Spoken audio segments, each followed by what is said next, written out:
Hello everyone, welcome back to the channel. कैसे हो आप सब लोग। आज फिर से इस वीडियो में हम एक बार डेप्रिसिएशन डब्ल्यूडीवी मेथड का एक और क्वेश्चन कर लेते हैं। इसमें हम सेल ऑफ एसिड को देखेंगे। आज एक लास्ट टॉपिक जो कि चैप्टर का प्रैक्टिकल लास्ट टॉपिक है, जो कि एसिड डिस्पोजल अकाउंट, वो भी मैं आपको बताने वाला हूँ। तो ये बेसिकली क्वेश्चन क्या है, ये बेसिकली क्वेश्चन है सेल ऑफ एसिड का। सेल ऑफ एसिड कौन से केस में, मेरा डब्ल्यूडीवी के केस में। आज हम वो देखने वाले हैं। चलो, क्वेश्चन क्या बोलता है। क्वेश्चन बोलता है firm purchased an old truck for 2 lakh rupees. Firm ने क्या परचेज करा, फर्म ने एक ओल्ड ट्रक परचेज करा 2 लाख रुपए का। कब करा, 1 अप्रैल को। It charge depreciation 20% per annum following return down value method. 20% depreciation लगता है पर एनम डब्ल्यूडीवी मेथड से। सिंपल सी बात है। उसने एसेट को 1 अक्टूबर 2022 को सेल कर दिया 1,60,000 में। आपको ट्रक अकाउंट प्रिपेयर करना है 2 साल के लिए। बुक्स ऑफ अकाउंट 31 मार्च को क्लोज होती है। तो सबसे पहले हम क्या करते हैं, हर क्वेश्चन के सबसे पहले हम जब भी सॉल्यूशन स्टार्ट करते हैं तो क्या करते हैं, every time when we start the solution या do the question, we prepare a timeline. तो हम एक टाइमलाइन बना लेते हैं। ये हमारी टाइमलाइन हो जाएगी। 1 अप्रैल, 1 अप्रैल 2021 को हमने एसेट परचेज करा। ठीक है। तो परचेज है मेरा कितने का, 2 लाख रुपए का। यहाँ तक तो कोई दिक्कत नहीं। ठीक है सर। हमारा जो साल ख़त्म होता है वो ख़त्म होता है मार्च को। तो यहाँ पे मेरा पहला साल ख़त्म हो जाएगा 31 मार्च 2022। क्लियर है। ओके। उसके बाद मेरा अगला साल ख़त्म हो जाएगा यहाँ पे 31 मार्च 2023। कितने साल के लिए अकाउंट मांगा है, 2 साल के लिए उसने अकाउंट मांगा है। ठीक है। अब एसिड कौन सी डेट पे सेल हुई, एसिड हुई 1 अक्टूबर 2022 को। 1 अक्टूबर 2022 को उसने कहा the truck was sold on 1 अक्टूबर 2022, 1,60,000 का। एक ही ट्रक परचेज करा था और उसी ट्रक को उसने सेल कर दिया। तो अगर हम देखें तो क्वेश्चन हमारा यहीं पे एंड हो जाएगा, यहाँ तक हमें जाने की जरूरत भी पड़ेगी नहीं। ठीक है। तो आइए मशीनरी अकाउंट बनाते हैं। क्या लिखना है, machinery account. From the very beginning, जब भी मैंने जितने भी क्वेश्चन इस चैप्टर के कराए हैं, I have always ask you कि आप अपना फॉर्मेट प्लीज़ कभी भी मत छोड़ना। तो हम फॉर्मेट को साथ ही लेके चलेंगे एंड फॉर्मेट के अकॉर्डिंग ही क्वेश्चन को सॉल्व करेंगे। सबसे पहले आती है हमारी डेट, फिर आता है हमारा पर्टिकुलर, फिर आती है हमारी अमाउंट, फिर से हमारी डेट आती है, फिर आता है पर्टिकुलर एंड लास्ट में आ जाती है हमारी अमाउंट। ठीक है। Date, particular, amount, date, particular and amount. Clear होगी बात। चलो, सबसे पहले हमने एसिड परचेज करा 1 अप्रैल को। तो 1 अप्रैल को लिख लेते हैं यहाँ पे 2021। 1 अप्रैल को एसिड परचेज हुआ, तो लिखूंगा to bank account. I hope अब आपको इतने सारे क्वेश्चन करने के बाद ये चीज़ तो कंफर्म होगी होगी कि लेजर फॉर्मेट में कैसे बनना है। ठीक है। जनरल एंट्रीज के भी क्वेश्चन तो मैंने आपको कराई हैं। तो 2 लाख रुपए की मैंने क्या परचेज करी, एक एसिड परचेज करी। 2022 में 31 मार्च को मेरा क्या लग जाएगा, डेप्रिसिएशन। तो मैं लगाऊंगा बाय डेप्रिसिएशन अकाउंट। चाहे तो लिख सकते हो @20%।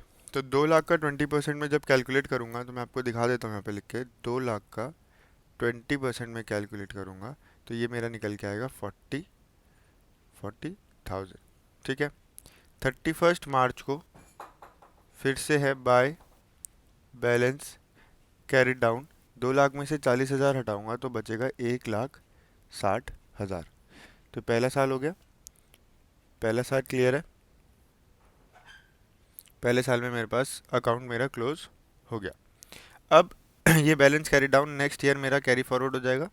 तो 1 अप्रैल को टू बैलेंस ब्रॉड डाउन हो जाएगा। I am sorry, 1,60,000, 1,60,000। क्लियर है। अब यहाँ पे क्वेश्चन हाफ यानी कि आधे महीने में ही, 6 महीने में ही ख़त्म हो रहा है, क्योंकि हम ट्रक को बेच दे रहे हैं। तो मैं 1 अक्टूबर तक उसका डेप्रिसिएशन लगाऊंगा। 1 अक्टूबर तक डेप्रिसिएशन लगाऊंगा। तो 1 अक्टूबर तक अगर मैं गिनूँ तो कितने महीने होते हैं, अप्रैल, मई, जून, जुलाई, अगस्त, सितंबर, 1 2 3 4 5 6 महीने होते हैं। ठीक है। पूरा अप्रैल लगेगा, पूरा मई लगेगा, पूरा जून लगेगा, पूरा जुलाई, पूरा अगस्त, पूरा सितंबर। तो यानी कि 6 महीने का मेरे को डेप्रिसिएशन यहाँ पे चार्ज करना है। तो मैं यहाँ पे लिखूंगा बाय डेप्रिसिएशन अकाउंट @20%। लेकिन साथ में लिख दूंगा मैं फॉर 6 मंथ्स। तो कैलकुलेशन कैसे होगी, 1,60,000 का 20% कितने महीने के लिए दोस्तों, 6 महीने के लिए। तो जब आप इसको कैलकुलेट करोगे तो आपका निकल के आ जाएगा 16,000 रुपये। ठीक है। उसके बाद आपने सेल कर दिया एसिड तो आपके पास पैसा आ जाएगा। ठीक है। जब आप एसिड परचेज करते हो तो आपके पास से पैसा जाता है तो टू बैंक लिखते हो। जब आपके एंट्री क्या बनती है, हम जब एसिड परचेज करते हैं तो मशीनरी डेबिट टू बैंक, और जब हम सेल करेंगे तो एंट्री क्या बन जाएगी, बैंक डेबिट टू मशीन। तो मशीन का अकाउंट क्रेडिट करना है किसकी वजह से, बैंक की वजह से। तो 1 अक्टूबर को मैं यहाँ पे लिखूंगा बाय बैंक अकाउंट। मैंने कितने की वो एसिड सेल करी है, मैंने वो एसिड सेल करी है 1,60,000 की, 1,60,000 की। तो जब मैं दोनों साइड का टोटल करूंगा तो मुझे देखने के लिए मिलेगा मेरा क्रेडिट साइड बड़ा है जो कि है 1,76,000। तो मुझे अपना डेबिट साइड बैलेंस करना होगा। तो डेबिट साइड में मेरे पास क्या आ जाएगा, टू गेन। अब अगर गेन को सिंपली निकालना भी है तो आप वर्किंग नोट बना सकते हो। आप बोल सकते हो WDV as on beginning of the year, beginning of the year कितना है, 1,60,000।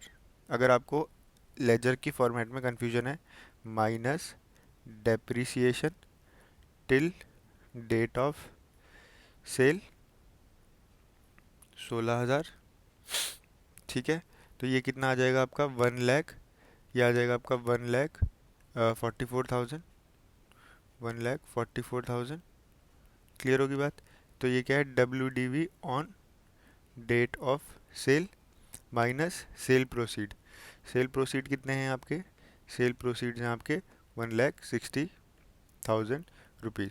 तो जब आप इसमें से इसको माइनस करोगे तो ऑटोमेटिकली आपके पास क्या आ जाएगा, गेन आ जाएगा 16,000 का। तो ये गेन है क्योंकि आपकी जो सेल वैल्यू है वो आपके WDV से बड़ी है। When sale value is greater than WDV then it results in gain. तो आपका गेन आ जाएगा, gain on sale, gain on sale आ जाएगा आपका 16,000 रुपये।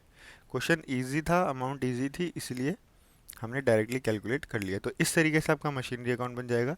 इस तरीके से आप WDV बनाओगे। आप चाहे तो यहाँ पे वर्किंग नोट का रेफरेंस दे सकते हो, वरना ये बैलेंसिंग फिगर होता है, आप इसको सर्कल कर सकते हो।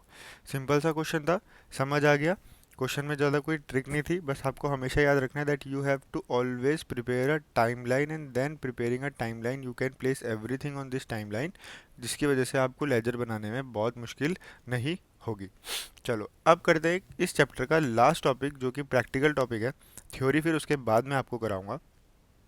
तो इस चैप्टर का जो लास्ट प्रैक्टिकल टॉपिक है वो है मेरा एसिड का डिस्पोजल अकाउंट।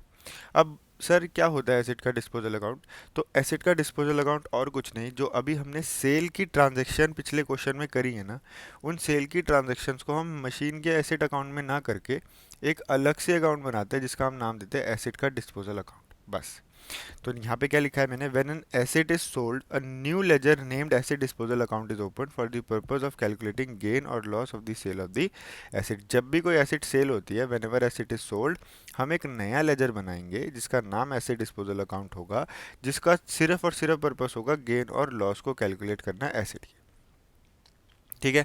मैंने जो अभी आपको ये क्वेश्चन कराया, इस क्वेश्चन में मैंने जो आपको यहाँ पे गेन और सेल रिकॉर्ड कराई, ये जो गेन और सेल मैंने आपको गेन ऑन सेल रिकॉर्ड कराई है, इस गेन ऑन सेल को और इस सेल की प्रोसीड को रिकॉर्ड करने के लिए हमको वो अकाउंट बनाना है और उसका कोई भी अदर यूज़ नहीं है। ठीक है, just presentation purpose point of view से। ठीक है। Journal entry for acid disposal account will depend on the method of accounting. अब एसिड डिस्पोजल अकाउंट की जो जनरल एंट्री है वो मेथड ऑफ अकाउंटिंग से डिपेंड करेगी कि क्या आप जो डेप्रिसिएशन है वो अपने एसिड अकाउंट में चार्ज करते हो या आप जो डेप्रिसिएशन है वो प्रोविजन फॉर डेप्रिसिएशन में लेके जाते हो। अगर आप प्रोविजन फॉर डेप्रिसिएशन मेंटेन करते हो तो उस हिसाब से जनरल एंट्री बनेगी। अगर आप एसिड को मशीनरी अकाउंट में चार्ज करते हो तो उस हिसाब से जनरल एंट्री बन जाएगी। ठीक है। तो सबसे पहले when provision for depreciation account is not maintain, यानी कि आप एसिड को डेप्रिसिएशन को एसिड के अकाउंट में क्रेडिट करते हो। ठीक है। तो जब भी एसिड सेल होगी तो एसिड की जो WDV होगी in the year of sale, उसको आपको एसिड अकाउंट में ट्रांसफ़र करना है। तो एसिड डिस्पोजल अकाउंट बढ़ जाएगा और एसिड अकाउंट क्रेडिट हो जाएगा। ये सिंपल एंट्री क्या है कि यहाँ से बैंक को हटा के एसिड डिस्पोजल अकाउंट लिख दिया। ठीक है। फिर हमें डेप्रिसिएशन चार्ज करना है उस एसिड में for the depreciation from the beginning of the year to the date of sale. जितना भी अमाउंट डेप्रिसिएशन का है in the year of sale, वो भी मैं एसिड डिस्पोजल अकाउंट में लगाऊंगा। तो यहाँ पे depreciation account debit to asset की जगह एसिड डिस्पोजल अकाउंट आ गया। ठीक है, लास्ट में जो मेरे पास पैसा आएगा वो भी मैं एसिड डिस्पोजल अकाउंट में ट्रांसफर कर दूंगा for the sale of asset. ठीक है, गेन आएगा तो एसिड, मतलब एक तरीके से जो आप एसिड अकाउंट बनाते थे ना, बस याद रखो कि जिस जिस साल में सेल हो रही है वहाँ पे एसिड अकाउंट की जगह एसिड डिस्पोजल अकाउंट बनाना है, एसिड अकाउंट को वहीं पे आप क्लोज कर दोगे यूजिंग एसिड डिस्पोजल अकाउंट, बस। ठीक है, लॉस ऑन सेल को भी हमने एसिड डिस्पोजल अकाउंट में ही क्रेडिट या डेबिट कर देना है। क्लियर है। अब आते हैं, अगर provision for depreciation account maintained किया गया हो तो पहले तो सेम एंट्री वही होगी कि एसिड डिस्पोजल अकाउंट में अमाउंट ट्रांसफर कर देंगे एसिड की, original cost of the asset sold.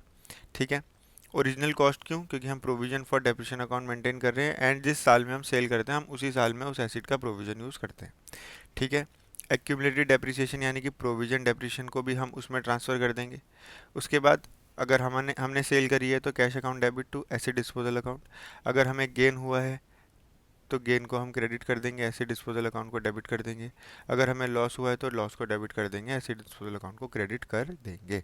आ जाते हैं इसका एक बार लेजर समझ लेते हैं। सिंपल है, मैं आपको दिखा देता हूँ कि मैं अगर यहाँ पे फॉर सपोज मैं अगर यहाँ पे एसिड अकाउंट बना रहा हूँ, ये मेरा एसिड अकाउंट है। ठीक है, एसिड अकाउंट में मेरे पास डब्ल्यू पड़ी है, लेट्स सपोज ये मेरा टू बैलेंस ब्रॉट डाउन पड़ा है। अब मैंने इस एसिड को सेल कर दिया, तो जब मैं इस एसिड को सेल करूँगा तो मेरे प्यारे दोस्तों मैं यहाँ पे लिखूँगा टू एसिड डिस्पोजल अकाउंट। क्यों, क्योंकि मैंने इस एसिड को एसिड डिस्पोजल अकाउंट के अंदर इसकी सेल की ट्रांजैक्शन दिखानी है तो मुझे वहाँ पे ट्रांसफ़र करना पड़ेगा। उसके बाद ये एसिड डिस्पोजल अकाउंट उठ के यहाँ पे आ जाता है, तो टू एसिड अकाउंट हो जाएगा। फिर वही ट्रांजैक्शन है, अगर प्रोविजन फॉर डेप्रिसिएशन है तो प्रोविजन फॉर डेप्रिसिएशन, अगर डेप्रिसिएशन है तो डेप्रिसिएशन, सेल करी तो बाय बैंक, लॉस होगा तो बाय लॉस, गेन होगा तो टू गेन। यही तो अभी हमने लास्ट क्वेश्चन में करा, बस फ़र्क इतना है कि इस लास्ट क्वेश्चन में हमने मशीनरी का अकाउंट बनाया था, हम मशीनरी डिस्पोजल अकाउंट बनाएंगे। उसके बाद जब हम मशीनरी डिस्पोजल अकाउंट बना रहे होंगे तो हम ये ट्रांजैक्शन यहाँ रिकॉर्ड नहीं करेंगे, ये ट्रांजैक्शन यहाँ रिकॉर्ड नहीं करेंगे, ये ट्रांजैक्शन यहाँ रिकॉर्ड नहीं करेंगे, हम इस डब्ल्यू को उठा के सीधा कहाँ डाल देंगे, एसिड के डिस्पोजल अकाउंट में। फिर हम एसिड के डिस्पोजल अकाउंट को बनाएंगे जिसमें हम डेप्रिसिएशन रिकॉर्ड करेंगे, जिसमें हम सेल रिकॉर्ड करेंगे और जिसमें हम गेन रिकॉर्ड कर देंगे। तो सिंपल सा टॉपिक है, asset disposal account is an another account जिसमें हम सेल की ट्रांजैक्शन को रिकॉर्ड करते हैं just for the purpose to calculate the gain और loss on the asset sold. यहाँ तक तो कोई दिक्कत नहीं, सिंपल था, समझ आ गया। तो बेसिकली अगर मैं बोलूँ तो आपके डेप्रिसिएशन के जो प्रैक्टिकल टॉपिक्स हैं वो ख़त्म हो चुके हैं। अब एसिड डिस्पोजल अकाउंट का जो क्वेश्चन है वो अगली वीडियो में करेंगे एंड साथ के साथ हम एसिड डिस्पोजल अकाउंट के बाद सीधा सीधा थ्योरी पढ़ेंगे एंड इस चैप्टर को क्लोज कर देंगे। क्लियर है। अब जो भी है क्वेश्चन कंसोलिडेटेड भी लाऊंगा कि इस क्वेश्चन में सारी चीज़ें हैं, ऐसे डिस्पोजल अकाउंट में डब्ल्यू मेथड। अभी तक तो हम concept wise individual individual question करते आ रहे थे, लेकिन एक बड़ा सा धमाकेदार क्वेश्चन भी हम यहाँ पे ज़रूर करेंगे।